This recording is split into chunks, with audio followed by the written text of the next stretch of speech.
sing ngayomi Blitar zaman Jepang nate gempar beta pronta sing dipimpin Supriyadi Blitar nyimpen awut ning Sanoto Mojopahit aning candi penataran Blitar nyimpen layoning Bung Karno proklamator dan presiden kan kapisah ono cerita Jarepati Gajah Mada ingkang bisa nyawijine Nuswantara lan putra Bung Karno kang kondang kaloka aneng kadang dikawal cilik mulo ora pokal dikarati kembang langit ora pokal akeh sing padha nyatane yen to kene ngropake semangate yen to perlu kulake patriote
Pujaning ati wani sumpah tapasrake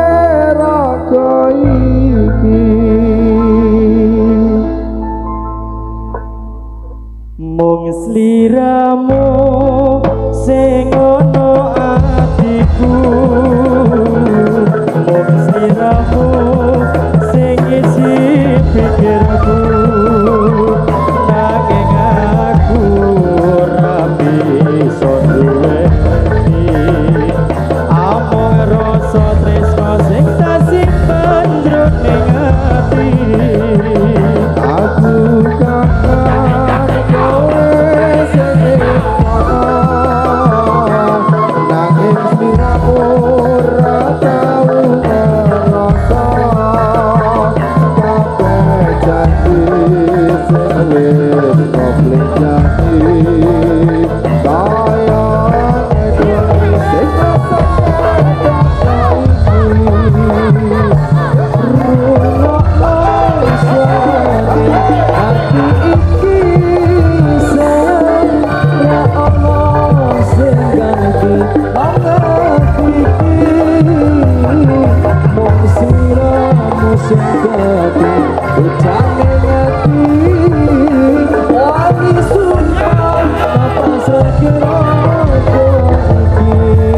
batinku saya rekoso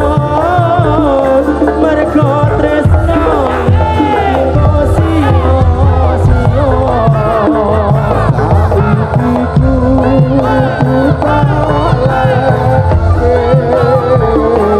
nanging siramu ora bisa dijuwake kabeh janji saiki kudu bisa urip dhewe-dhewe aku kangen kowe sing ning kono nanging sliramu ra ngrasa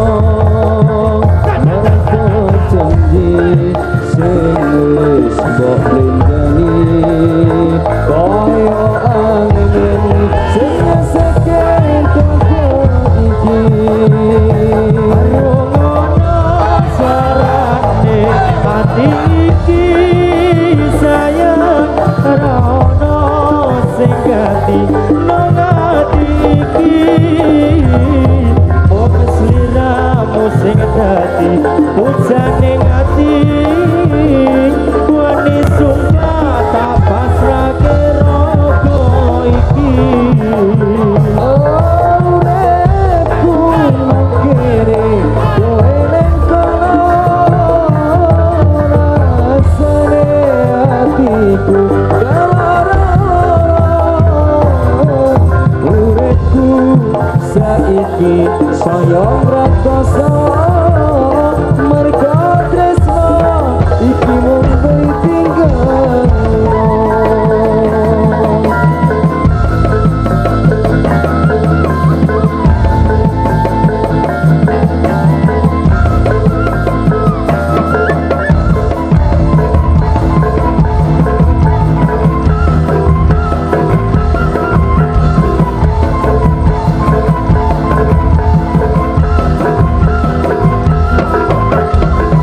atar sudah kumatakan sampai nyata aprek sadi kangen malam-malam ampun kata sampai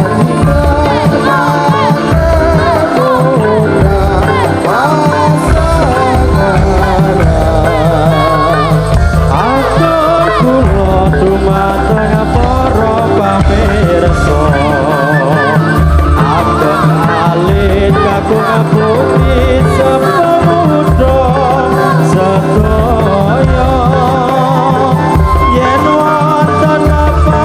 kawula nyuwun agunging pangaksama kula niki lare saking kancana rimba dereng saged totolan utana negara sanyata sakabe mung lunga sapa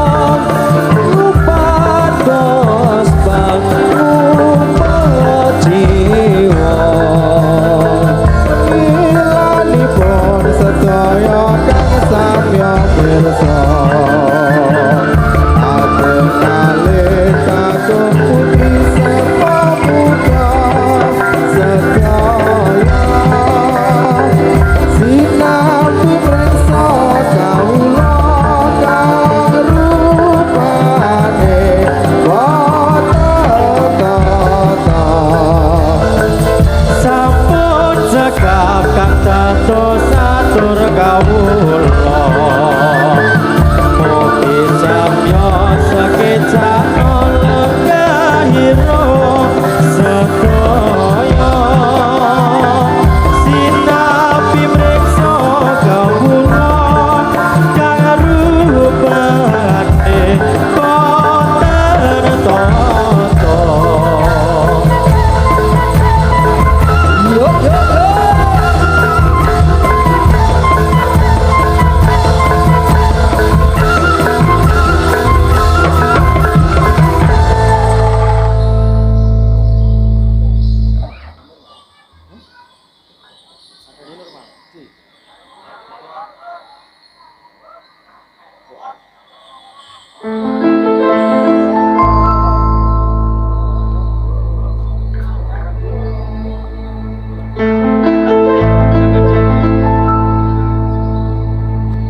neraka kang kajirat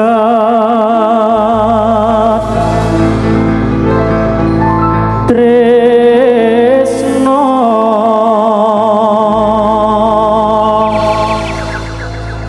dinali-talinding jiwa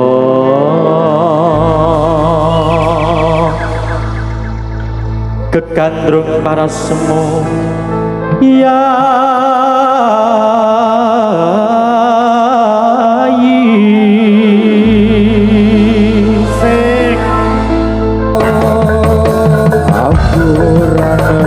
Aku meninggal di seliramu nanging hatiku wis tutup tuamu Gusti tansah krungu apa panyuwunanmu muga kowe ningali hatiku ati durung lilo kowe nyanding wong liya apa iki kasunyatan sing tak apa bebasane kebak mau karana ning ati nanging kudu aku wis cukup lekno timbang atimu loro mergo rasa tresno ra iso dipaksa iki percaya yen kowe iso ngelake aku ora gampang ngomong lelakon iki aku wis nyoba ikhlas nanging apa tak lakon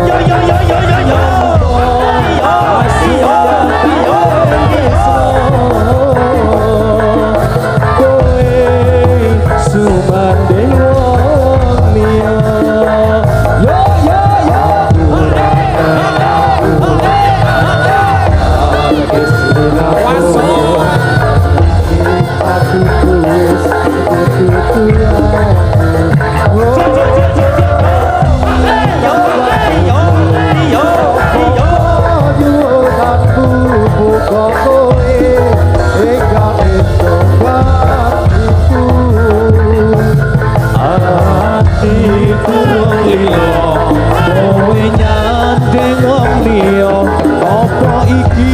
kasunyatan sing tak tampa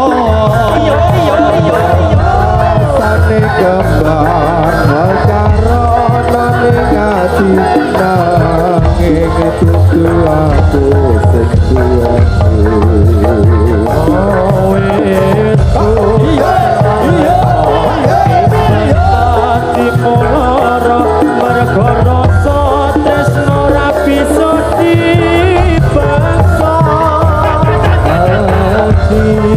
percaya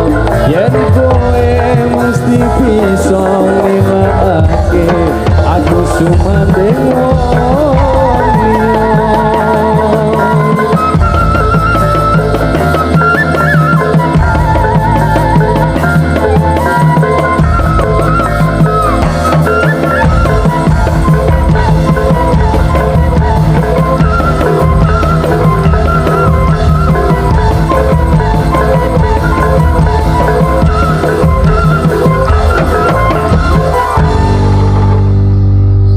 pemuda karandalaman sing rupane Allah ojo ngolok-olok awit tunggal bangsa perayaan ini yang besar sekali untuk meringati hari tasyakuran ini bila kula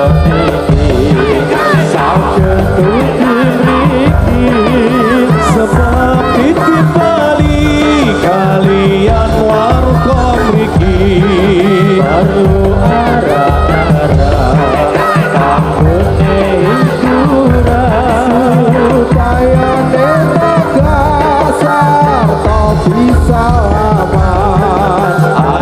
para kanca padha suka-suka supaya gembira kancane pemuda ajan rupa kewan melu perayaan kanggo meringati hari yang mulia ini ila para rawuh agung saha putri samresani rupa mateni kados sampun cekap lagu-lagu kuno menawi lepas nyuwun pangaksama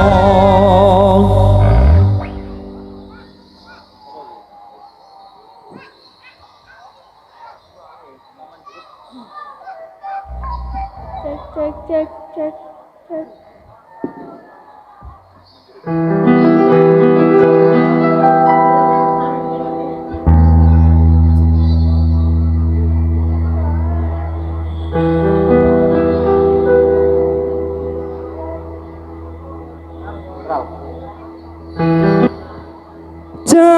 cahyaning bulan drajang pucuk ing cemara angin kang teko sasagawa gendeng tresno banyu bengawan sinar cahayaning bulan lir sewu dian alerap goga kenangan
Sing aku wong weline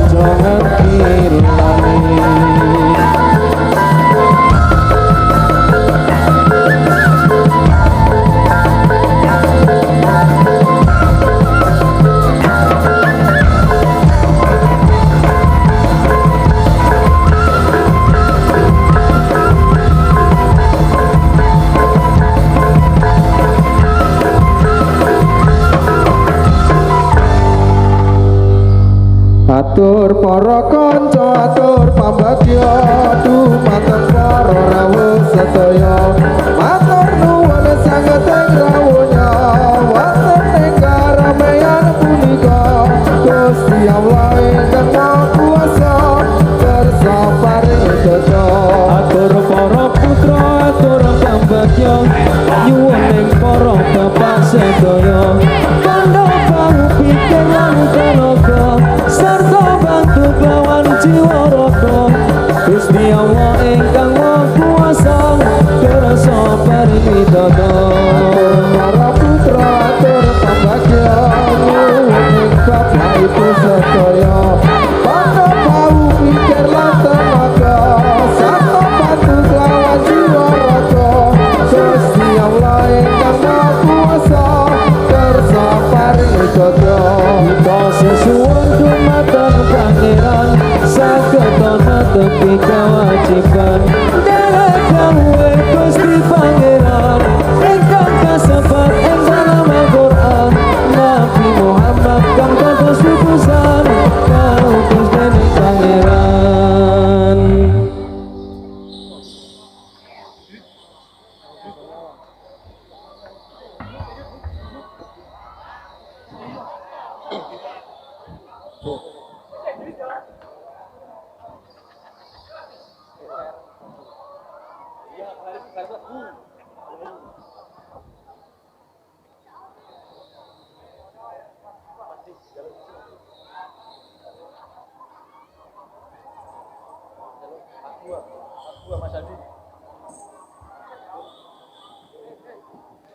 Oke, tentunya untuk sedulur-sedulurku semuanya,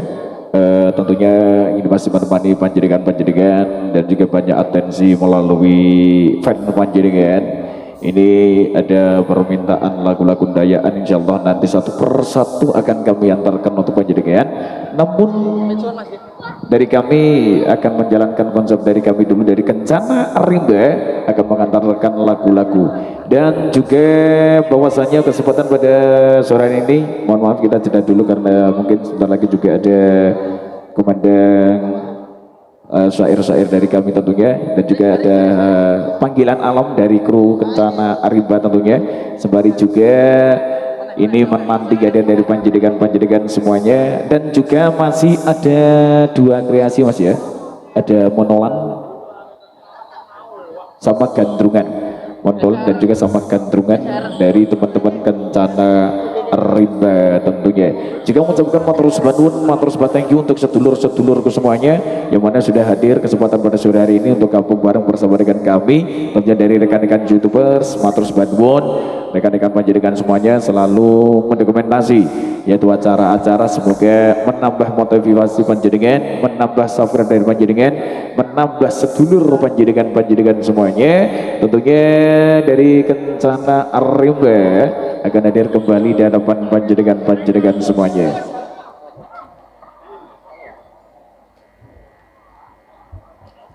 Juga kami ucapkan banyak terima kasih tentunya kepada Mas Yuda dan juga Mbak Ella dan juga warga masyarakat Karang Daleman yang mana sudah menyengkuyung acara pada kesempatan sore hari ini. Juga matur nuwun juga tentunya kepada Kadut Audio Sound System yang mana sudah memberikan sengguyung untuk meramaikan suasana halal bihalal warga masyarakat Karang Daleman dan juga Karang Taruna dan juga acara ini juga disengguyung oleh Mbak Ella dan juga Mas Yuda tentunya.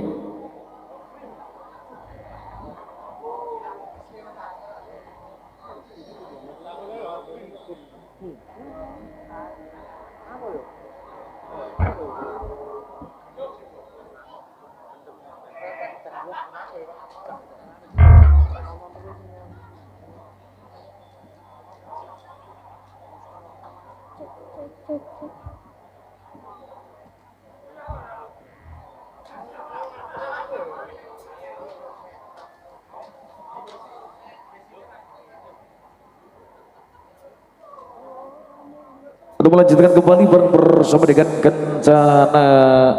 Rimba.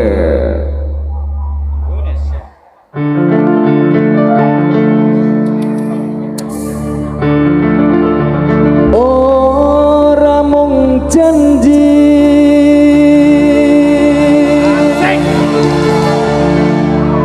tresnaku bakal kabukti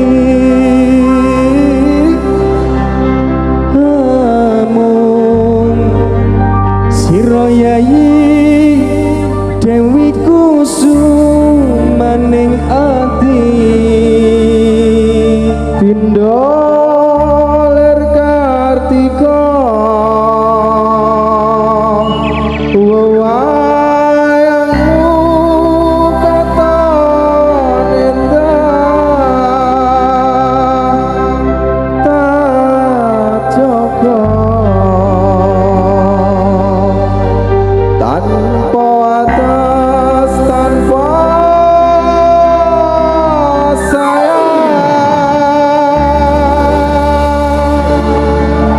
ning warung tuku jamu pesen 5 garis 1. Nek aku tresno sliramu marang sliramu apa kudu sloro iki? Padahal neh iki. Tuku sate karo gule wis dhewe ani lan duwe atine. Masuk. kok pinter iki wong ngablaki le pantun iki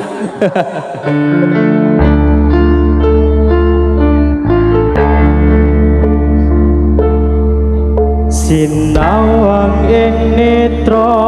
mancara maruta satroning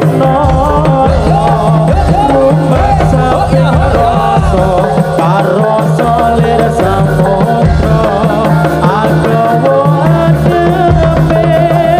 raga lan dewaning asmara gegiten puja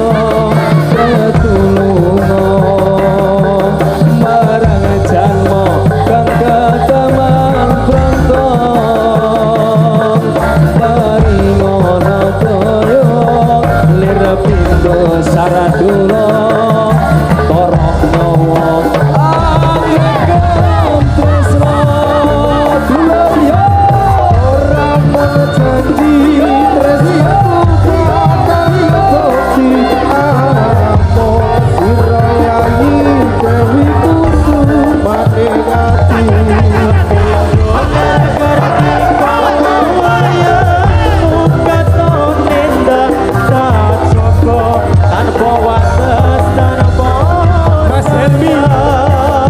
sinawang ing netra mencara lir cahya maruta hangripe sajroning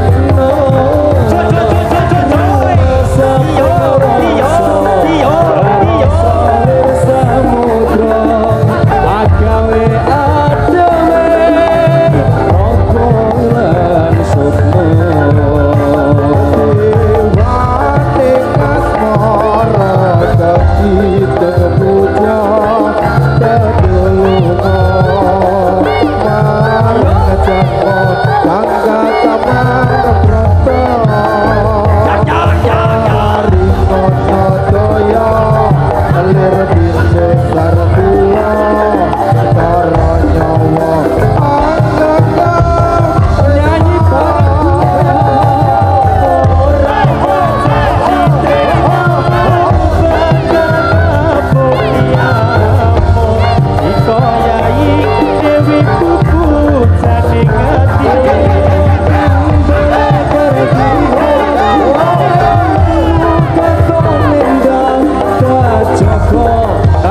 atas tanpa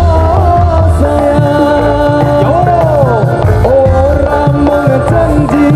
tresnaku bakal bukti amun sira yayi dewi kusumaning ati lir Kartika wewayangmu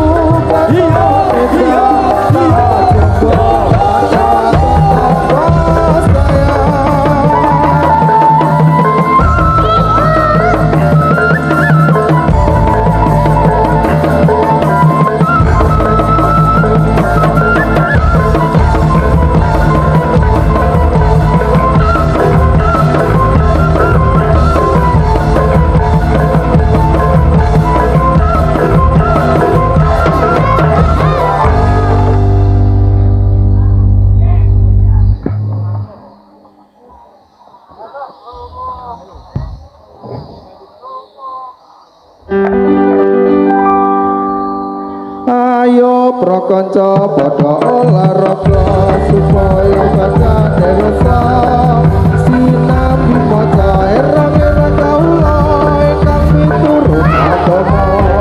Ayo prasedulur Islam sedaya bebarengan ngurmatono maring miyose Nabi junjungan kita Nabi Muhammad kan mulya. Ayo pro kaum muslimin dan muslimat serta pemuda batayat padha nyata anggone menghormat maring mirate Nabi Muhammad. Lamun wong urip ra gelem menghormat besok yen ana akhirat bakal keparingan siksa lan laknat geni neraka kang mulat. Nanging wong urip ora gelem menghormati maring mirate Kanjeng Nabi besok yen kita tumeka ing pati dikadar swarga kaedi. Mila sedulur kang Islam yo mreksa mugi enggalken tindak agama Islam kang luwih utama iku dadi kewajibannya.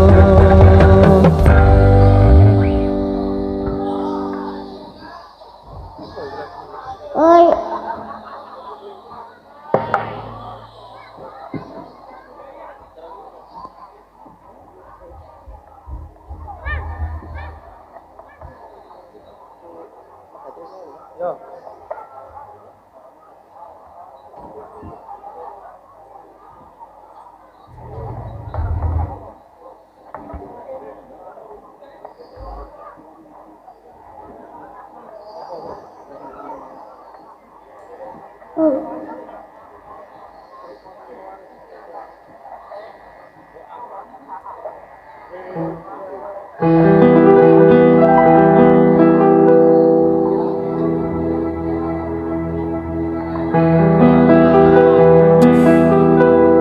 Nanging lakune wektu sing geros tresnamu kaya aku ora tau ning atimu ora sakabeh salah kuwi ana sliramu mung sliramu kaya ngapusi aku. Tuku lawang ning kota Malang sing disayang jebule malah ngilang. Insyaallah. Wis kerep keloro-loro iku apa nyagai sumpah janjiku nanging siramu ragau yo ngerti hatiku kan cara kosong jaga tresnamu ketika balik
kembali.